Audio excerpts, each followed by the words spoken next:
In the time of King Herod, after Jesus was born in Bethlehem of Judea, scholars from the east came to Jerusalem asking, "Where is the child who has been born King of the Jews?" You know the story, right? Heard it before. And it's a great image, isn't it?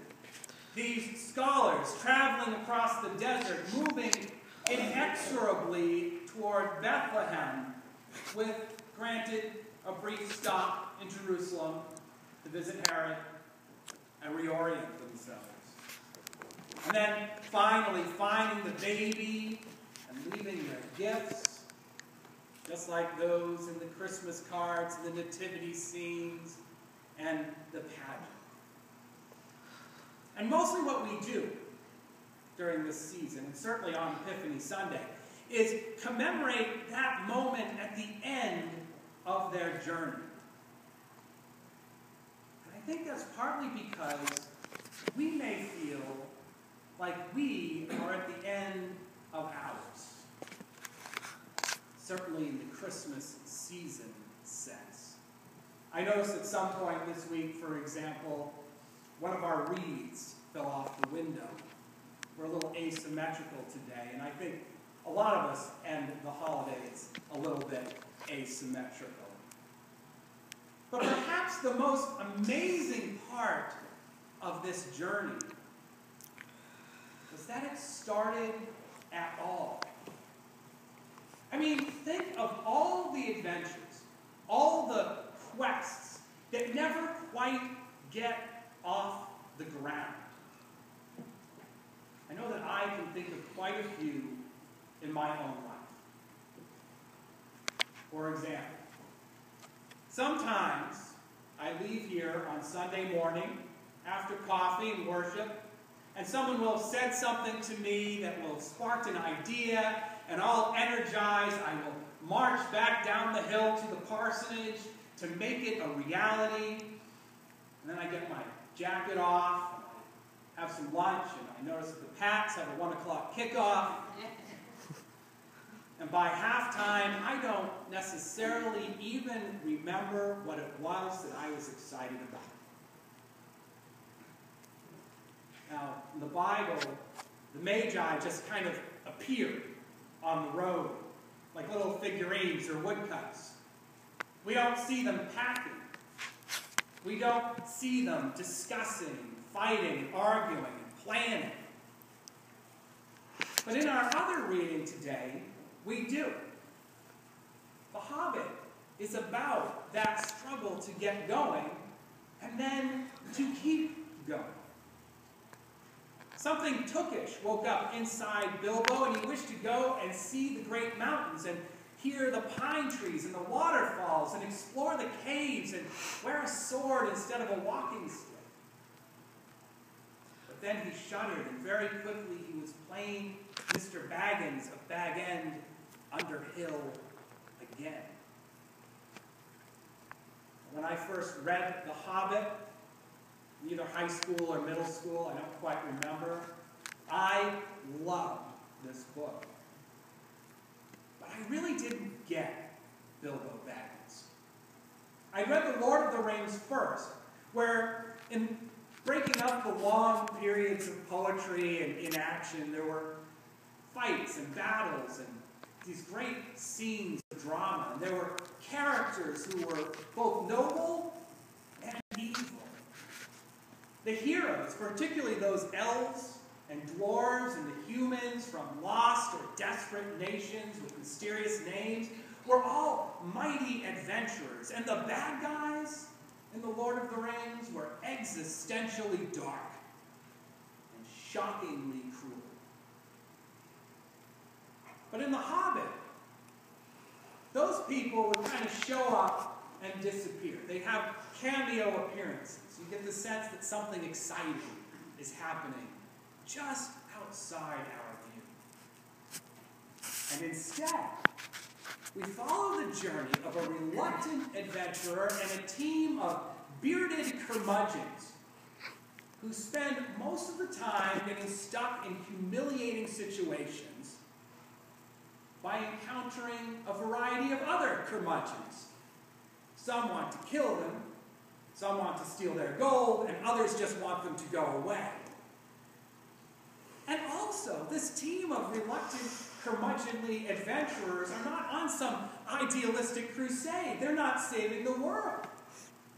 Instead, they're engaged in a massive act of material acquisition. They are re-stealing. And Bilbo, in the midst of all this, isn't even the most supportive of commentators and observers. Mostly Bilbo complains. He is still troubled by both friend and foe as the story goes on.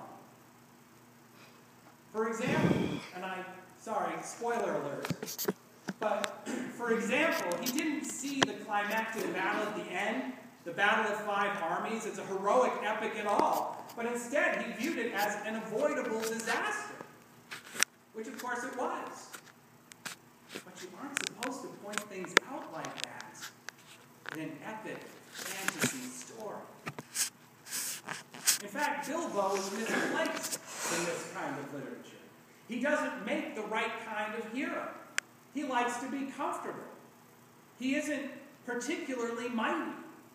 He prefers books and gardens and meals with his friends. He likes to stay home and go for walks, short walks.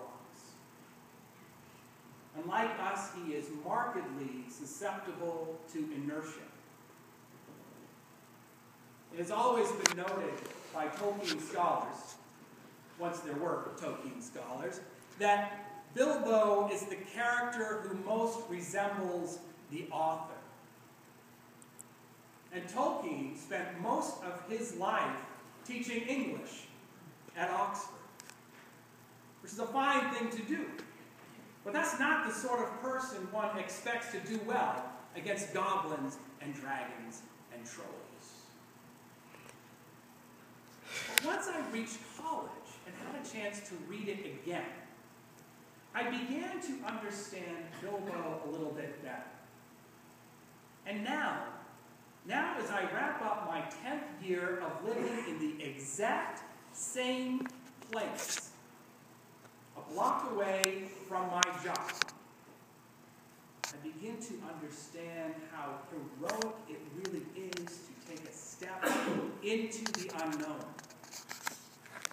To give up, not something bad, but something comfortable and good for an adventure that may or may not bring any reward.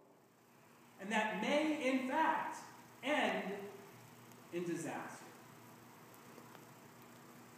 Perhaps that's why I go on and on about the three kings not really being kings, but thinkers, professors, scholars, curmudgeons even.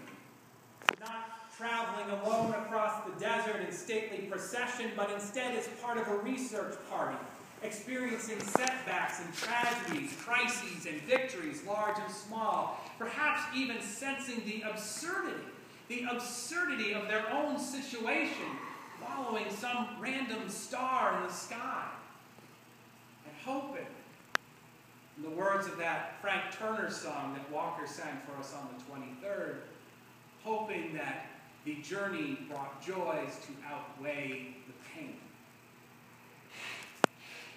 Maybe it's the same for you. These days, we don't know a lot of kings, do we?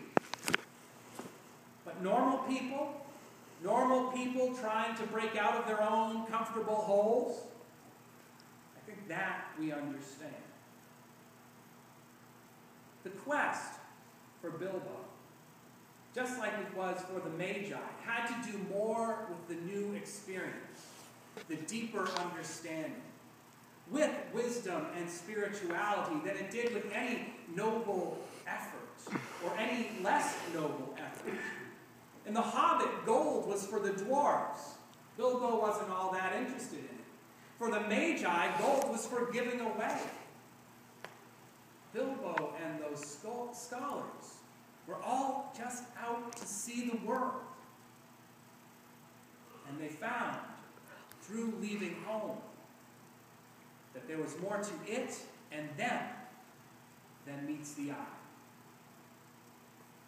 Now, they did find things, right? The Magi found Jesus. It wasn't so bad. And Bilbo found a dragon. But the quest was a quest for wisdom. And that is an adventure that all of us can go on. In our reading today from the Wisdom of Solomon, wisdom itself is a personified force that is always with us, always available, even in times of struggle or of complacency. She, wisdom, descended with the righteous one into the dungeon when the righteous one was in prison, and she did not leave. How many times in our own journeys have we sought out some sense of clarity, some insight, some wisdom, and how many times has that wisdom been slow to appear? We get trapped, don't we? We get trapped in our prisons. And sometimes these prisons are horrible places, places of pain and violence or addiction, of loss and sadness and desperation. But sometimes prisons are not all that horrible at all. But we're still trapped. And when we are trapped, we forget that wisdom is there with us, that we can find it, that we can reach out and touch it. And sometimes, not always, but sometimes we even fear it, because we know that that wisdom will provide insight, and that insight will make us change and take that first step and move out into a new world in new and often frightening ways. With the knowledge that good or bad things will never be the same for us. Now, in this new year, we have the chance to start again, to break out of our old patterns, to seek wisdom and understanding and enlightenment. In The Lord of the Rings, a much older Bilbo tells us that it is a dangerous business going out of our doors. You step into the road, he says, and if you don't keep your feet, there is no knowing where you might be swept off to. Still, each of us is strong enough to step onto that road. Each of us is able to make a new beginning.